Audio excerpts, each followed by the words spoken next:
ठीक है। थर्मोडायनेमिक्स की, और ये टॉपिक या इस हेडलाइन की बात हम केमिस्ट्री में भी कर चुके हैं, हीट इन मोशन। इससे कोई दिक्कत तो नहीं है? ठीक है। तन्वी, अब तन्वी ने कहा कि भैया थर्मोडायनेमिक्स से आप क्या समझते हो? थर्मोडायनेमिक्स का मतलब हीट इन मोशन। अब हीट मोशन कर रही है, इसका मतलब क्या हुआ? क्या मैं ये टर्म लिख सकता हूं? आप बताओ। हीट का मोशन मतलब हीट करंट, एक वर्ड लिख दिया, हीट करंट। अच्छा, जब चार्ज चलता है तो हमने इलेक्ट्रिक करंट वर्ड सुना है। मैग्नेट के डाइपोल्स में अगर कोई चीज इधर उधर होती है तो उसे मैग्नेटिक करंट बोलते हैं। वैसे हीट करंट क्या है? ये हीट करंट। अब हीट का मतलब काइंड ऑफ एनर्जी। कंडक्शन का मतलब क्या होता है? हीट का चलना। अगर किसी मटेरियल में हीट चल रही है तो उसे कंडक्टर बोलते हैं। उसे क्या बोलते हैं? कंडक्टर। अगर किसी मटेरियल में हीट चल रही है तो उसे कंडक्टर बोलते हैं, और उस प्रोसेस को कंडक्शन बोलते हैं। ठीक है। करंट का मतलब क्या है बता दिया मैंने आपको। जब कोई चीज फ्लो कर रही होती है तो उसका एक रेट आता है। क्या आता है? हाँ, डिवाइडेड बाय टाइम। वो क्या है आपका? वो है आपका करंट। कोई दिक्कत इसमें? अच्छा, अब मैंने आपसे पूछा कंडक्शन क्या है, हीट क्या है, करंट क्या है, बात समझ में आती है। एनर्जी, क्या एनर्जी का वर्क से रिलेशन है? हाँ। एनर्जी का हीट से रिलेशन है? हाँ, क्योंकि एनर्जी का वर्क से रिलेशन है, वर्क एनर्जी थ्योरम में। वैसे ही हीट का भी एनर्जी से रिलेशन है। क्या हमने ये बात पढ़ी है कभी? Q इक्वल्स टू, यानी कि heat equals to minus W, या W equals to minus Q. ये बात पढ़ी है हमने, Q equals to minus W या W equals to minus Q. तो अब वो कहता है हीट की फॉर्म में वर्क एक्सचेंज हो सकता है। उसके एग्जाम्पल को समझने के लिए हमने ये वाला वर्क डन देखा। ये वर्क डन कौन सा है? Pressure volume work done. कौन सा वर्क डन है? सारे बच्चे एक बार ध्यान दो। यहां पे आपको एक एक सिलेंड्रिकल शेप में एक वेसल दिखाई दे रही है, जिसके ऊपर ये पिस्टन लगा हुआ है, व्हाइट कलर का पिस्टन। ये इसे मैं डार्क कर रहा हूं, ये देखो, ये दिख रहा है पिस्टन। अब इसके ऊपर एक ब्लू कलर का पिस्टन है। ये एक ही पिस्टन की दो पोजीशन है। पिस्टन जब पहली पोजीशन पे है तब उसका वॉल्यूम वी है, जब वो दूसरी पोजीशन पे गया तो उसका वॉल्यूम प्रणय क्या हो गया? V plus DV. क्या हो गया? V plus DV. तो प्रणय ने कहा कि भैया वी प्लस डीवी, तो बात समझ में आ गई। ये डीवी क्या है? Change in volume. डीवी क्या है? दोबारा सुनेंगे। वी क्या है यहां पर? वॉल्यूम। डीवी क्या है? Change in volume. ठीक है।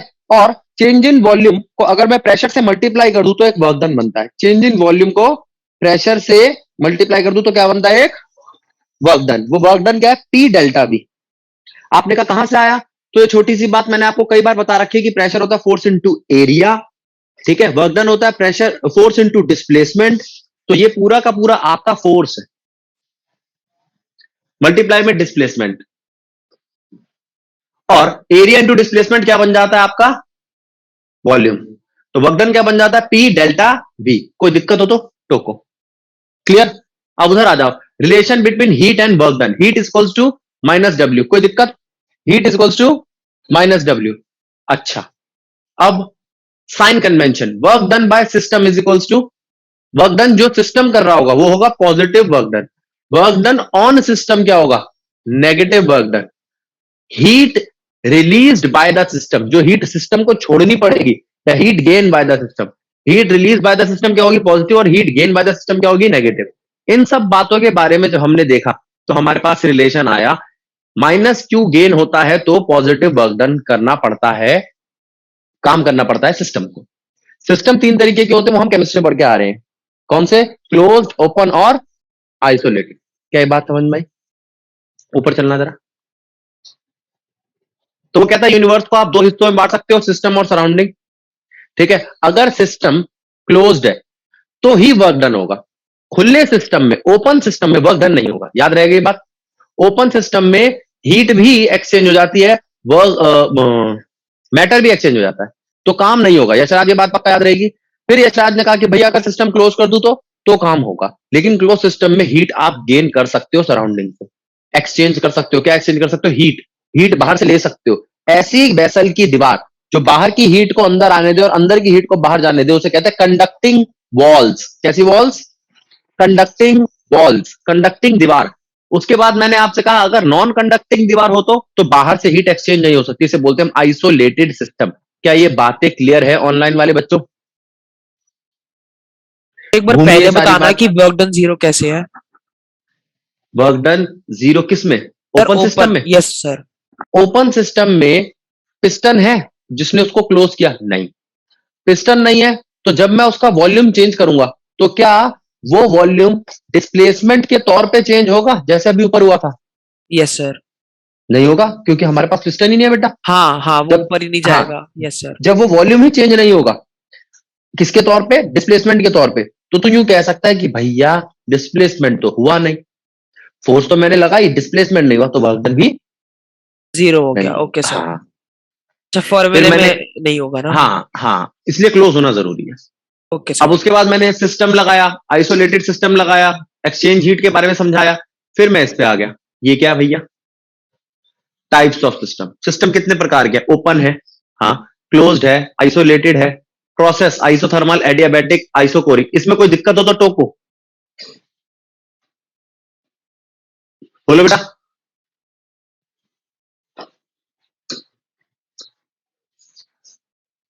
प्रोसेस पता है आपको? आइसोथर्मल प्रोसेस होता है at constant temperature, adiabatic process होता है at constant heat, isochoric process होता है at constant volume, isobaric process होता है एट कांस्टेंट प्रेशर। क्लियर है सर? चैतन्य? हाँ जी बेटा। Yes sir. सर, इसमें जो साइन कन्वेंशन है वो केमिस्ट्री के थर्मोडायनामिक्स के साइन कन्वेंशन से अलग क्यों है? सिर्फ देखने का वो है कि फिजिक्स इसको उल्टे तरीके से देखती है, और कोई फर्क नहीं। ठीक है। अब इस ठीक है। कन्वेंशन, इस कन्वेंशन का मतलब ही वही होता है जिसका कोई लॉजिक ना हो, सीधा साधा। हमने मान लिया ये। अब कन्वेंशनली आपको ये बच्चा यूं कहे कि भैया हाइट आप मीटर में क्यों नहीं नापते जब आपके ऐसा यूनिट मीटर है? तो ऐसा हुआ होगा, कन्वेंशनली का मतलब होता है पहले से फीट में नाप रहे होंगे, तो वो फीट में ही रह गया। ठीक है। वैसे फीट का किसका रूल है? British rule. और ब्रिटिश ने हम पे नहीं, कई सारे देशों पे राज किया था, तो उन सब में ज्यादातर फीट बहुत देखा जाता है, पाउंड बहुत देखा जाता है। आगे अब आता है वर्क आइसोथर्मली। अब जो मैं आपको वर्क दिखा रहा हूं, ये आपको याद आ जाएगा, इसे बोलते थे आप रिवर्सिबल प्रोसेस का वर्क। क्या ये बात क्लियर है? बोलो बच्चों। अब वर्क डन देखो क्या है। वर्क डन क्या होता है? Force into displacement. जी बिल्कुल होता है। और प्रेशर क्या होता है? Force into area. तो वहां से फोर्स के फॉर्मूले को लिया और इसको सबसे पहले हमने इस फॉर्मूले तक पहुंचाया कि वर्क डन होता है प्रेशर इनटू डीवी। होता है प्रेशर इनटू डीवी। भूमि बात ठीक है? Yes sir. अब मैंने तेरे से कहा कि अगर ये होता है तो आइडियल गैस के लिए तो यूं कह सकते हैं पीवी इक्वल्स टू एनआरटी। बोल बेटा। यस। एक टर्म और बोलनी है, ये एट कांस्टेंट टेम्परेचर की बात चल रही है। कब चल रही है? At at constant. Constant temperature. ठीक है, याद रखेगी। एट कांस्टेंट टेम्परेचर को क्या बोलते हैं? हम आइसोथर्मली। देख ऊपर मैंने लिखा वर्क डन आइसोथर्मली। देख क्या लिखा है ये? Yes sir. वर्क डन, बोल। आइसोथर्मली। आ जाओ और समझो। क्या ये वर्क डन आइसोथर्मली लग रहा है आपको? हाँ जी। Delta work done equals to NRT by V को डीवी से मल्टीप्लाई करना है। तूने कहा भैया कर दो मल्टीप्लाई, कर दिया, कर दिया। अब मैंने कहा भैया ये तो आपने कर दिया, लेकिन अब मुझे करना क्या है? इंटीग्रेशन। इंटीग्रेशन किसका करना है? वर्क डन का। और उधर किसका करना है? डीवी का, यानी कि वॉल्यूम का। करा। 1/v का होता है लॉग वी। लॉग वी को खोला तो लॉग वी में जो चीज लिमिट लगाकर आई है वो है log V final minus log V initial. ठीक है। जब भी लॉग में कोई चीज माइनस होती है उसका मतलब डिवाइड होता है, और ये लॉग नेचुरल लॉग होता है। मैंने लॉग की पूरी वीडियो में समझाया था आपको। तो ये बन जाएगा work isothermal equals to N R T 2.303 log V final by V initial. कोई दिक्कत? बोलो। अभी तक बेटा पिछला ही देख रहे थे, कुछ नया नहीं है। ठीक है। क्या ये बात समझ में आई भूमि? Yes sir. लेकिन ये वर्क डन केमिस्ट्री में रिवर्सिबली के नाम से जाना जाता था और यहाँ पे आइसोथर्मली। तो आइसोथर्मली का मतलब क्या? इसका मतलब एडियाबैटिक भी कोई वर्क डन होता है। अब उसकी बात करेंगे। किसकी बात करेंगे? एडियाबैटिक वर्क डन की। हम एक चैप्टर बीच में स्किप कर, नहीं अभी आएगा, केटीजी तो अभी आया नहीं ना, इसके बाद आता। ठीक है, आ जाओ। अब वो क्या कहता है? For ideal gas PV equals to NRT, isothermally temperature constant होता है। PV equals to constant. PV equals to constant कब पढ़ा? ये तो बॉयल्स लॉ है। बॉयल्स लॉ के हिसाब से P inversely proportional to volume होता है। हम सिर्फ और सिर्फ वॉल्यूम को ही देख रहे थे इस केस में। देख रहे थे कि नहीं देख रहे थे? चेंज हम वॉल्यूम का ही कर रहे थे ना। ठीक है। अब वो कहता है लेकिन एडियाबैटिकली ऐसा नहीं होता, एडियाबैटिकली पी वी की पावर गामा कांस्टेंट होता है। अब आप सबसे पहले कहोगे गामा बताओ, गामा हमने केमिस्ट्री में सीधे सीधे नहीं पढ़ा, चलो यहां लिख ही दिया मैंने, वो सीपी बाय सीवी है। गामा क्या है? अच्छा मैं आपको एक एग्जांपल देता हूं, ये अलग अलग चीजों के लिए अलग अलग होता है। हमारे एयर में कौन सी गैस होती है, मेरा पहला क्वेश्चन आपसे। तो आपने कहा O2 और N2। O2 कैसी गैस है, डायटोमिक की ट्राइटोमिक? डायटोमिक। N2 कैसी गैस है, ट्राइटोमिक। अब यहां पर गौरवी ने कहा नहीं भैया हमारी हवा में डस्ट भी है। हाँ है, हमारी हवा में तो हीलियम भी है। हाँ है, लेकिन वो सब 1% के अंदर घूम रहे हैं। अब मैं 99% को देखूं कि 1%? 99% को, 99% हमारी डायटोमिक गैस है। अगर 99% डायटोमिक गैस है तो मैं फॉर्मूला तो डायटोमिक का लगाऊंगा, और वो क्या लगा, 1.4। क्या है गामा डायटोमिक का? 1.4। जी कांस्टेंट है क्या? हाँ, मैं बोल रहा हूं ना केटीजी में पढ़ूंगा थोड़ा सा, सीपीसीबी। हाँ बिल्कुल आसानी से समझ में आ जाए। तो ये बात समझ में आई भूमि? अब तू कहेगी ठीक है भैया पता चल गया गामा कौन है, मैं गामा लगा दूंगी। ये गामा अपने एक जगह और देखा है, मैं आपको लाप्लास करेक्शन करा चुका हूं वेव ऑप्टिक्स का, तो वहां पर भी ये गामा 1.4 ही था, याद होगा आपको। तो ये गामा तो पता चल गया कौन है, ये मीडियम को डिफाइन करता है, और गामा एयर का 1.44 है। किसको समझ नहीं आया? प्रिंस समझ में आया? अब प्रिंस ने कहा ठीक है भैया मैं आपकी बात समझ गया, पहले था P V equals to NRT, अब P V gamma is equals to NRT. इस इक्वेशन को देखो, पहले था P1 V1 is equals to P2 V2, अब है P1 V1 की power gamma is equals to P2 V2 की पावर गामा। लिख लो। अच्छा लिख रखा है, ठीक है, आ जाओ। अब वर्क डन तो करना है मुझे, लेकिन कैसे करना है? एडियाबैटिकली। एडियाबैटिकली वर्क डन में मैं क्या करूंगा, मैं वही फॉर्मूला लगाऊंगा, work done is equals to force into displacement. Force को मैं लिखूंगा pressure into area, pressure into area को मैं खोलूंगा, वही मैंने बताया ना, यहां तक खोला, ये लो। इसके बाद मैं कहूंगा भैया प्रेशर को लिखो वी टी वी की पावर गामा इक्वल्स टू के, जिसके अंदर टी है के बाय वी की पावर गामा, ठीक है। और ये इक्वेशन भी उठा लिया हमने, इसको बाद में यूज करूंगा, ठीक है। अब इसको तुमने यूज करा, delta work done is equals to P की जगह क्या रखा, के वी की पावर गामा डीवी। गलत है क्या? बोलो। ठीक है, ठीक है। तो वर्क डन क्या बन गया, इंटीग्रेट बोथ साइड, के को बाहर ले लो, वी की पावर गामा है, वी की पावर गामा नीचे से ऊपर जाएगी, माइनस की बन जाएगी। अरे भैया 1 वी की पावर गामा का मतलब क्या ये है, वी की पावर माइनस गामा।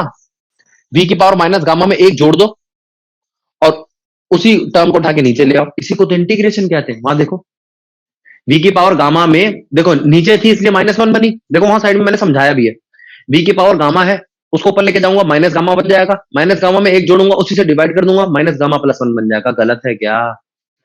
फिर उसके बाद वर्क डन क्या आया, के बाहर आ गया, 1 माइनस गामा, वो तो आप जानते ही हो, मैं माइनस गामा +1 लिखूं या 1 माइनस गामा ज्यादा अच्छा लगता है? 1 माइनस गामा। ऊपर क्या बचा, वी की power 1 minus gamma, V1 V2। ये V1 V2 कौन है? ये V1 V2 है फाइनल वॉल्यूम और इनिशियल वॉल्यूम, ठीक है। बाहर कौन बैठा हुआ है, के, लेकिन के के दो रूप है, आ जाओ, ये रहा के, मैं 2 की टर्म में भी लिख सकता हूं, और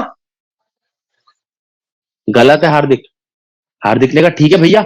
जब आप बात कर रहे हो V2 की पावर 1 माइनस गामा की, तो मल्टीप्लाई करना के, और उस के को क्या लिखोगे, P1 P2 V2 की पावर गामा। और अगर 1 की बात करो तो P1 V1 की पावर गामा। अब जरा देखो क्या यही करा है, आखिरी की उसकी 2 लाइन, उस लास्ट पेज की 2 लाइन, और इसको देखो क्या वही वैल्यू रखी है मैंने के की, ये के की वैल्यू है, क्या है ये, समझ रहे हो, ये के की वैल्यू और कुछ भी नहीं है। समझाओ। अब तुम कहोगे यहां तो V2 की पावर गामा है, गामा को ना एक वैल्यू लिख लो 5, और यहां पर 1 माइनस 5 मतलब माइनस का 4।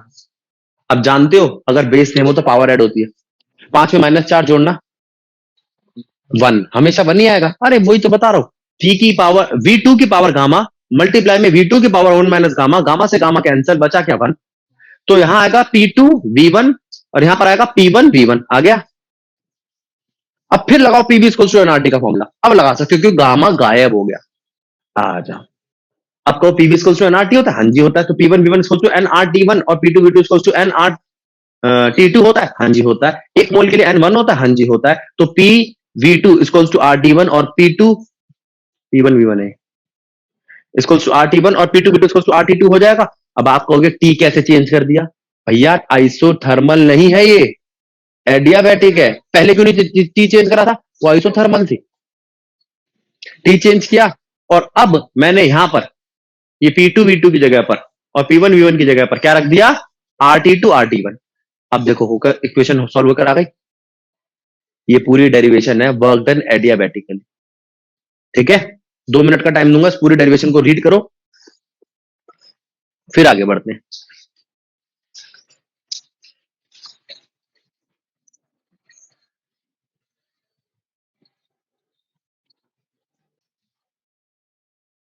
तो यहां तक हमें वर्क डन तो समझ में आ गया। अब वो कहता है एक आध लॉ समझ लेते हैं, लॉ ऑफ थर्मोडायनेमिक्स। क्या फर्स्ट लॉ ऑफ थर्मोडायनेमिक्स सुना आपने? Energy neither we create not be destroy but it can transfer from one form to another form. ये हो गया आपका फर्स्ट लॉ ऑफ थर्मोडायनेमिक्स, जिसको हमने delta U equals to Q plus work done के तौर पे पढ़ा था। डेल्टा यू वहां पे आपकी इंटरनल एनर्जी होती है। इंटरनल एनर्जी जो होती है वो होती है हीट और वर्क डन का सम। ये कहानी तो हो गई खत्म। फिर एक और लॉ है जीरोथ लॉ। क्या नाम है? जैसे फर्स्ट लॉ, तो उससे पहले वाला कौन सा होगा? Zero law. जीरो लॉ का मतलब क्या हुआ? अगर मैं कोई ऐसी चीज लेता हूं, ये यूं समझ लो आपका एक खाने का डिब्बा है, हॉटकेस जिसे बोलते हो आप। आपने कहा भैया मैंने क्या किया, ये लिया, ये कंटेनर ए, और ये जो ए दिख रहा है ना आपको, इस ए को कैसे मार करें, अब देखते हैं। इस ए को मैंने बी से आइसोलेट कर दिया। ये जो शेडेड लाइन है ना, ये आइसोलेटेड है। और सी से भी कर दिया, डी से भी कर दिया। तो तुम कहोगे भैया अब तो हीट इधर उधर नहीं पहुंचेगी, लेकिन बाहर से खुला छोड़ दिया, बाहर से कंडक्टिंग वॉल रखती। याद क्या रखना है आपको, ये जो लाइन वाली वॉल है ना, ये शेडेड वाली वॉल, ये वाली, ये जिसको मैंने पता नहीं शायद पीच कलर कौन सा है वो दिया है, तो वो है कौन सी आपकी कंडक्टिंग वॉल। और अगर मैं इसको देखूं, ये येलो वाली वॉल, ये कौन सी वॉल है? ये है, उल्टा बोल दिया मैंने, ये कंडक्टिंग है और वो इंसुलेटिंग थी। ठीक है, तो इंसुलेटिंग वॉल अगर मैं 4 चीजों में लगाऊं, ऐसे हाथ बना, देखो ऐसे नहीं, ऊंचे थोड़े पीछे तक दिखाई दे। यहां पर एक मैंने क्या रखा है, खाने की रोटी, इसके ऊपर क्या रखा है, बीच में रायता, ऊपर क्या रखी है, सब्जी। तो रायता ठंडा होता है, वो सब्जी भी ठंडी कर देगा, रोटी भी ठंडी कर देगा। तुमने कहा ना भैया, दीवार लगा दी ना, आइसोलेटेड वॉल, फिर भी खाना ठंडा हो गया। क्या प्रणय खाना लेके जा रहा है, अरे विज्ञान का छात्र है तो उसने अपनी सारी साइंस लगा डाली। इसने कहा कि भैया मैं यहां पर लेके जा रहा हूं रोटी, नीचे क्या है, रायता, उसके नीचे सब्जी। ठीक है, और ये चाहता नहीं कि इसका खाना ठंडा हो जाए या किसी का टेम्परेचर ट्रांसफर हो। आप ये मत सोचो सिर्फ ये रोटी के काम आता है, बहुत चीजों में काम आ सकता है। ठीक है, तो इसने यहां पे इंसुलेटिंग वॉल लगा दी। तो इसने कहा कि भैया बाहर जो सराउंडिंग है ना, सराउंडिंग का टेम्परेचर 25 डिग्री सेल्सियस है। अब रायते का भी वही है, रोटी का भी वही है, तीनों का सेम टेम्परेचर होगा। क्यों? थोड़ी देर में तीनों रूम टेम्परेचर पे पहुंच गए। जो ठंडा था वो गर्म हो गया, उसने हीट ले ली, जो गर्म था वो ठंडा हो गया, उसने हीट दे दी। अब फिर इसने क्या करा, अगली बार इसने कहा ठीक है, सराउंडिंग की दिक्कत थी, सराउंडिंग पे लगा दो बहुत सारी। अब कैसे खाना ठंडा होगा? तो अब किसने ठंडा कर दिया? अब रायते ने गड़बड़ कर दी। ठीक है,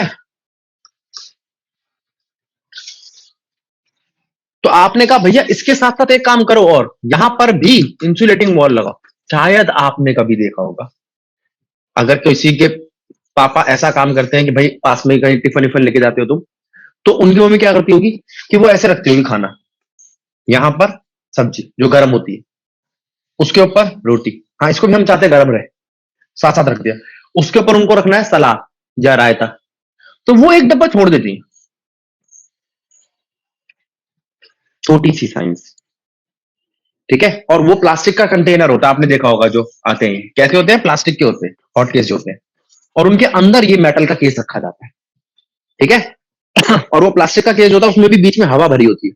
वो प्लास्टिक का केस आपको बाहर से इंसुलेशन दे रहा है। आप कहोगे भैया बहुत बढ़िया इंसुलेशन नहीं देता, वो बात नहीं कर रहा मैं ये नहीं कह रहा आप 500 रुपए का यूज कर रहे हो कि 100 रुपए का, मैं आपसे केस पूछ रहा हूं। तो वो क्यों छोड़ते हैं मम्मी बीच का एक केस, जिससे इन दोनों ये जो दो हॉट चीजें हैं वो उस कोल्ड वाली चीज से, अब कौन ऐसा होगा जो गर्म रायता पिएगा, वो क्या पता नहीं क्या बना दिया, वो ठंडे का ठंडा रहेगा और ये दोनों गर्म के गर्म रहेंगे। उनके बीच में एक इंसुलेटिंग प्लेट कौन है, एयर। क्या एयर हीट को कंडक्ट नहीं करने देगा? नहीं, कब तक? कम से कम आधे पौने घंटे तक, और आधे पौने घंटे में खाना पहुंच जाएगा। तो ये चीज समझ में आई। इसको जीरोथ लॉ कहते हैं। वो कहते हैं कि अगर ए जुड़ा हुआ है सी से, टी जुड़ा हुआ है बी से, तो ये दोनों जुड़ गए, इनको जोड़ने की जरूरत नहीं है, ये जुड़ गए, तो हीट ट्रांसफर होगी ए से सी पे, सी से बी पे। इसे जीरोथ लॉ बोलते हैं। समझ में आया? असली जो केस था वो ये था कि किस तरीके की इंसुलेशन दी है। क्लियर है? नहीं दोगे तो वो हीट ट्रांसफर हो जाएगी। हीट क्या हो जाएगी? ट्रांसफर। अगर आपने चारों तरफ से इसको इंसुलेटेड कर दिया, बीच में एक जगह छोड़ दी, तो बीच में सारी हीट ट्रांसफर करके बैठ जाएगा, सबका टेम्परेचर कैसा हो जाएगा? सेम। तो ये थी कहानी जीरोथ लॉ की। अच्छा, सेकंड लॉ। सेकंड लॉ क्या कहता है वो हम बात करेंगे हीट इंजन के बाद। उसकी दो स्टेटमेंट है, ठीक है? एक तो उसकी है क्लाउस की स्टेटमेंट है, केल्विन क्लाउस की स्टेटमेंट है, ठीक है? वो यही कहते हैं कि हीट इंजन कैसे काम करता है, फलाना ढिमकाना, वो तब बताएंगे जब इंजन पे जाएंगे। आ रहे अभी इंजन पे। यहां तक बात समझ में आ गई? अब मैंने आपसे बात करी हीट से बनाओ मशीन, हीट की मदद लो चीज चलाओ। हुआ क्या? जेम्स वॉट ने देखा चाय बन रही है, ठीक है? साइंटिस्ट है, दिमाग तो लगाएंगे, ठीक है? अब हम कोई काम कर रहे हैं, हमें फ्री टाइम मिलता है, तो हम क्या करते हैं? हम पढ़ाई कर रहे हैं, पढ़ाई करते करते मोहिता को फ्री टाइम मिला, इसने खोल ली 2 वीडियो फिर से देख ली वी की। कोई फायदा? गधा प्रसाद। अब ये ऐसे नहीं है, ये क्या करते हैं, इसने ये चाय बनाते बनाते देखा इसने यहां से स्टीम निकल रही है, और वो जो स्टीम है ना वो इस ढक्कन को उठा रही है। जेम्स वॉट ने कहा भाप ढक्कन को उठा सकती है। क्या बना दिया? इंजन। सबसे पहले इंजन कहां लगा था? उसका नाम ही स्टीमर है, जो जहाज होते हैं, ठीक है? वो भाप से चलते थे। उसने कहा भाप एक ढक्कन उठा सकती है, भाप कम है इसलिए ढक्कन उठा रही है। भाप ज्यादा होगी तो ढक्कन क्या? गाड़ी उठा लेगी, कार को जहाज उठा लेगी। कार को जहाज क्या? अरे बहुत भारी जहाज। लेकिन भाप कौन दे रहा है? कोयला। फिर कोयले की रेल बनने लगी। समझ रहे हो? तो उस इंजन का बेस कौन है? भाप। हाँ, भाप क्या है? हीट, ठीक है? एक ऐसा पानी जिसके पास अपनी खुद की एनर्जी है ना? स्टीम। स्टीम वेपर तो नहीं होती, नहीं नहीं, वेपर नहीं है। स्टीम क्या है? इसके पास खुद की काइनेटिक एनर्जी है ना? अगर कोई गर्म पानी से जल जाए और भाप से जल जाए, फर्क होता है? भाप बहुत ज्यादा 3rd डिग्री बर्न बोलते हैं कुछ, मुझे नहीं पता, बायो वालों को पता होगा। ज्यादा डीप बर्न करती है भाप, ठीक है? उसके बाद अगर मैं आपसे पूछूं जो भाप है, ये भाप करेगी क्या? ये भाप धक्का मारेगी पिस्टन को। ये पिस्टन कहां लगे? अब थोड़ा सोचो और इसका इंजन बनाने की कोशिश करो। अब तुम बनाना क्या चाहते हो? गाड़ी या जो स्टीम से चलने वाली नाव, जो बनाना चाहो वही बन जाएगी इससे। आपने कहा कि भैया ये रहा पिस्टन, मैं आपको वो मॉडल दे रहा हूं जो मॉडल इसका बेसिक मॉडल। यहां पर है पानी या भाप। वो भाप क्या करेगी? इस पिस्टन को उठा के यहां तक पहुंचा देगी। बस उठाना किसको है? पिस्टन को। किसको उठाना है? किसको उठाना है? पिस्टन किससे जुड़ा हुआ है? एक रॉड से। गौरवी, पिस्टन किससे जुड़ा हुआ है? एक रॉड से। अब गौरवी ने कहा ठीक है, ये रॉड किससे जुड़ी है? ये रॉड आगे जाके जुड़ी है एक ऐसे सिस्टम से जिसे बोलते हैं क्रैंक, ठीक है? आ जाओ।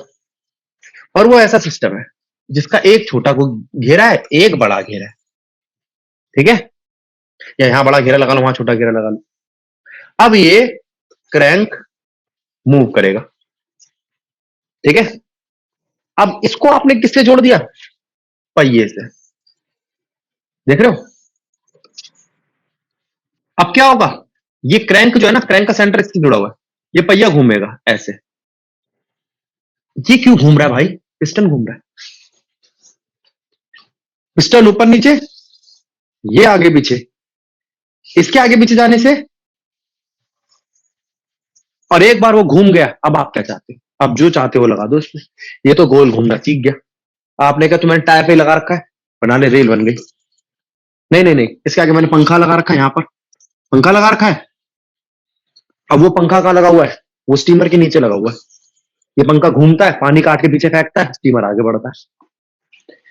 फिर किसी ने कहा अच्छा इससे तो मैं उड़ जाऊंगा। हाँ, प्लेन बना ले इससे, ठीक है?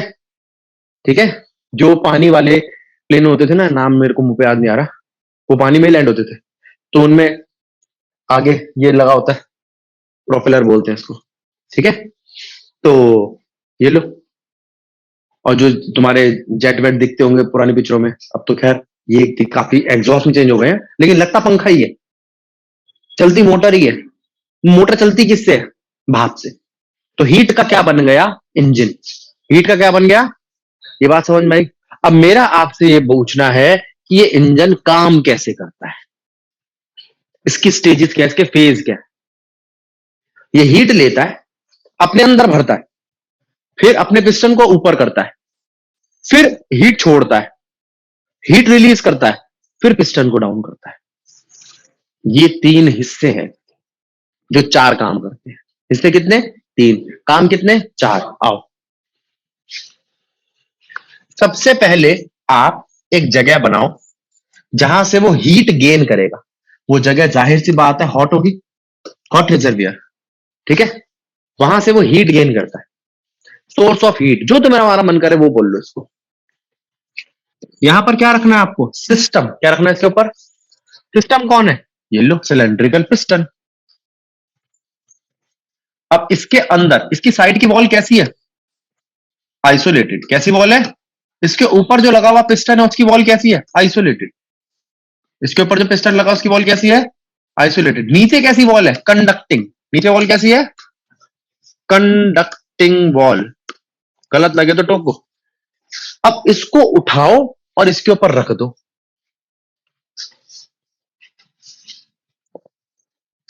उठाओ और रुक जा भाई, इसके ऊपर रख दो, ठीक है। रख दिया। नीचे वॉल कैसी है? क्या नीचे से कंडक्ट कर सकता है हीट?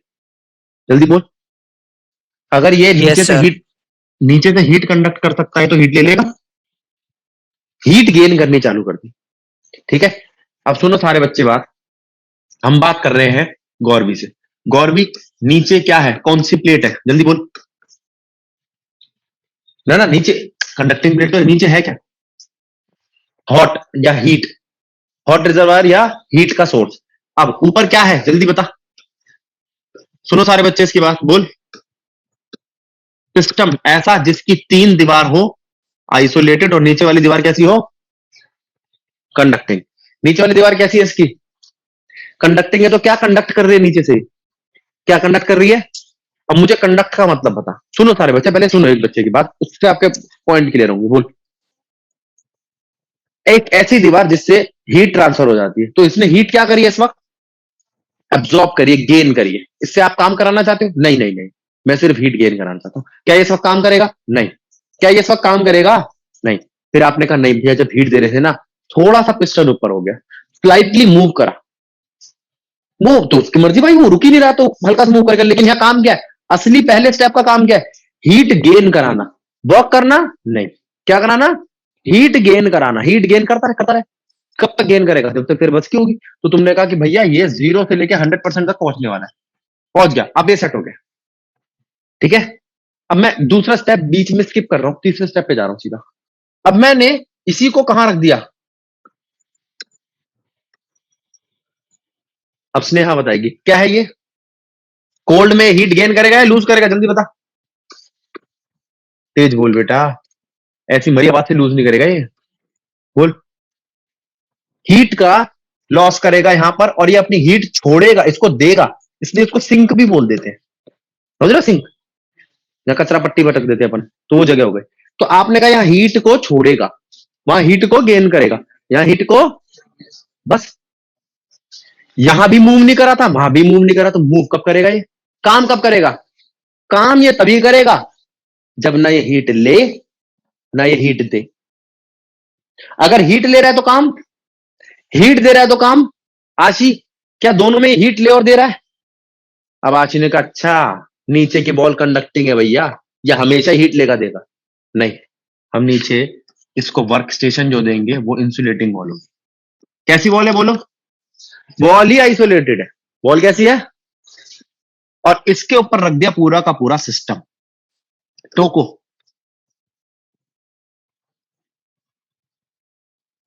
अब बताओ कहां हीट देगा? हीट रुक गई। अब मेरी बात सुनो, एक सिस्टम है, उसके अंदर हीट भर रही है, बढ़ जा रही बढ़ जा रही बढ़ जा रही, हीट भर गई 100% हो गई। अब क्या करें? अब एक क्या, इस हीट को मैं वर्क में लगाऊंगा। कैसे? पिस्टन को ऊपर ले जाऊंगा, पिस्टन फुल ऊपर पहुंच गया, पर काम खत्म, काम खत्म। इसको क्या कहोगे? एक्सपेंशन। क्या कहोगे इसको?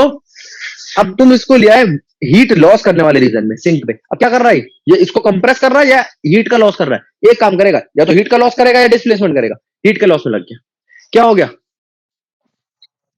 सिर्फ हीट का लॉस हो रहा है, हल्का सा कंप्रेशन हुआ लेकिन हीट का लॉस हो रहा है।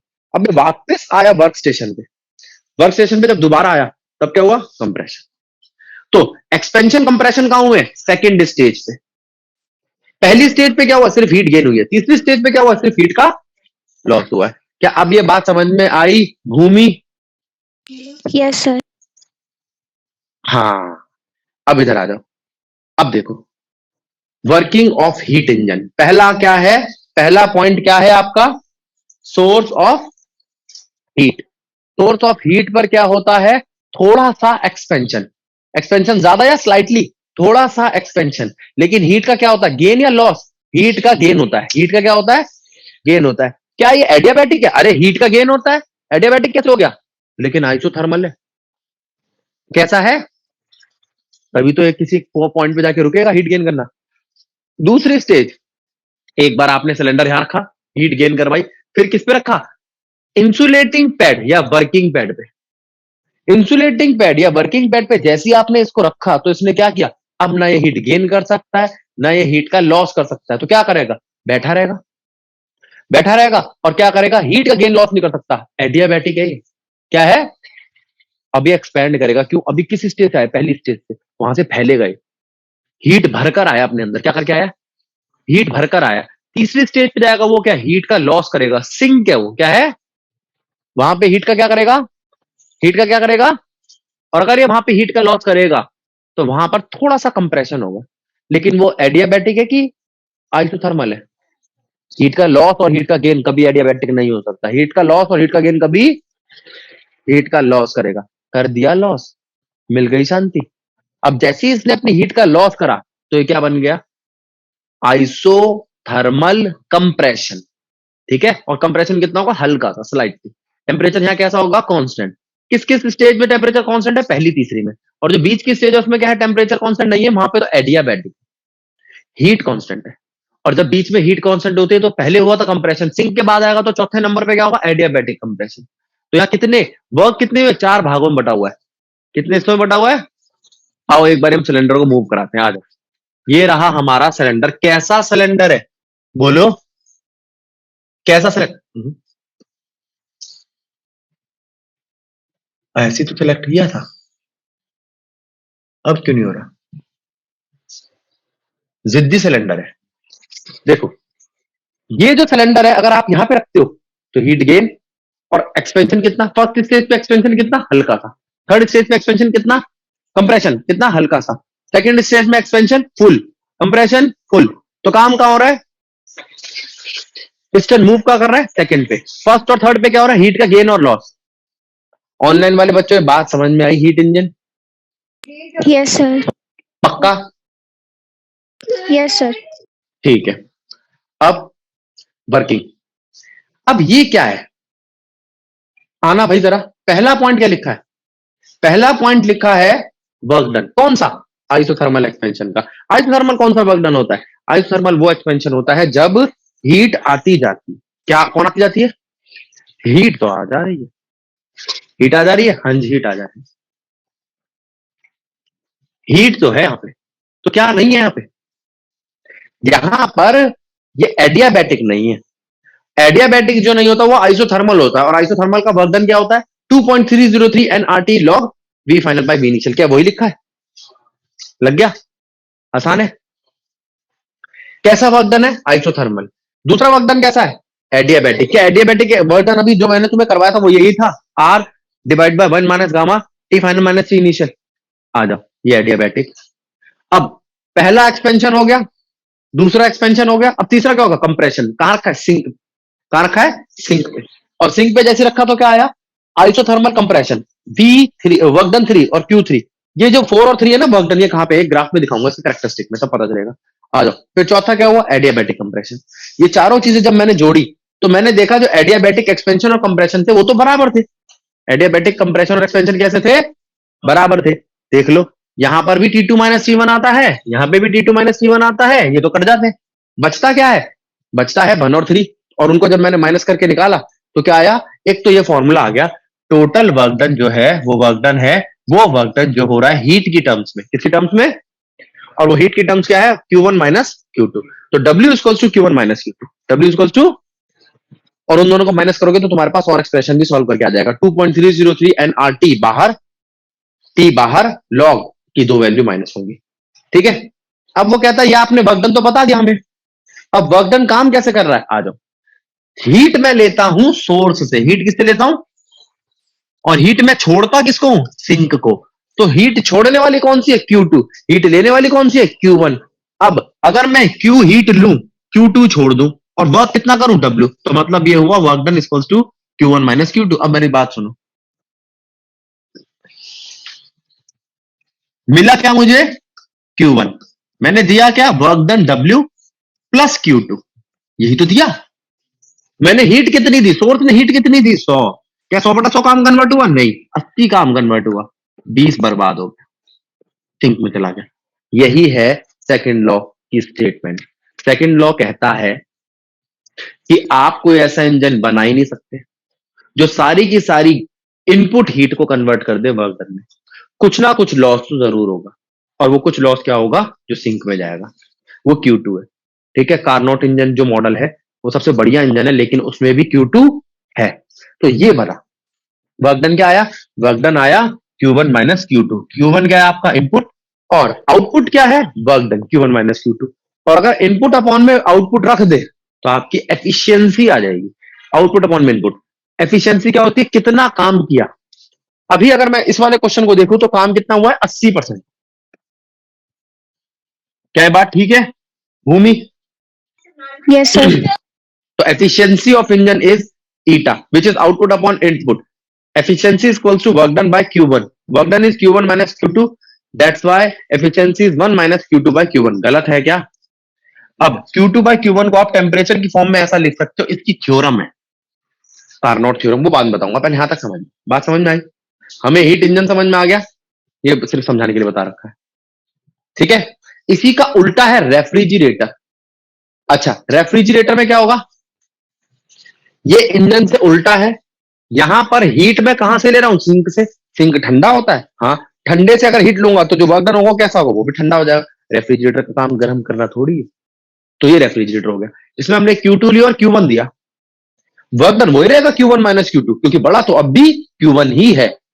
इसका मतलब मैं यहाँ पे हीट दूंगा नहीं, हीट निकालूंगा, और अगर हीट निकालूंगा तो वो चीज ठंडी हो जाएगी। अब आपने कहा ऐसा तो कुछ नहीं होता, फ्रिज के पीछे कभी भी हाथ लगाओ या कुछ और देखो तो फ्रिज को मारो गोली। एसी देख लो, एसी जिस तरफ ठंडा कर रहा होता है, अगर उसका फ्रंट साइड है तो उसकी बैक साइड कैसी होती है, तो वही वाली चीज है। ठीक है, बाकी सारी चीजें इसमें सेम है, वो देख लेना। हाँ, बस नाम बदल दिया, वहां पे एफिशिएंसी को टेस्ट दिखाते थे, यहाँ बी टेस्ट दिखाते हैं।